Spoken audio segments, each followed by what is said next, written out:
Bienvenue sur Cactus, la chaîne dédiée aux discriminations. Aujourd'hui, je poursuis ma présentation des théories tendances que j'ai initiées, vous vous en souvenez, dans une émission précédente consacrée à l'appel d'air. Aujourd'hui, je vais vous parler du grand remplacement. Le grand remplacement, qu'est-ce que c'est? C'est une idée en vogue, un brin complotiste, il est vrai, qui affirme que depuis les années 70, les élites économiques développent un plan diabolique qui consiste à remplacer délibérément les travailleurs par des chômeurs. Et les chiffres parlent d'eux-mêmes.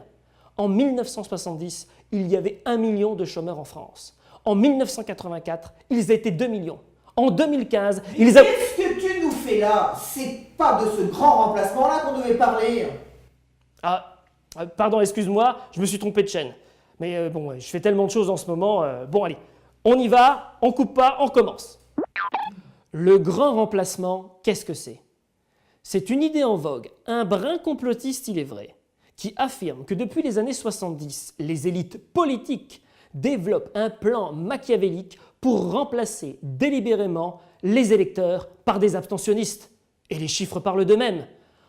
Aux législatives de 1968, 20% d'abstention. En 1984, 30% d'abstention.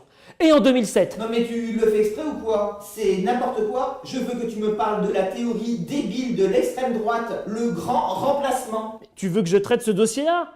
Il fallait le dire plus vite, c'est pas la peine de t'énerver. Le grand remplacement, qu'est-ce que c'est? C'est une idée en vogue, un brin complotiste, il est vrai, qui affirme que depuis les années 70, les démagogues et les xénophobes comptent sur la crise économique et l'abrutissement général de la population pour faire avaler des mensonges de plus en plus gros à de plus en plus de monde. Et les chiffres parlent d'eux-mêmes.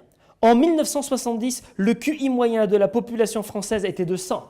En 1990, il n'était plus que de 60. Et il est descendu encore après les années 2010 pour se rapprocher des 50.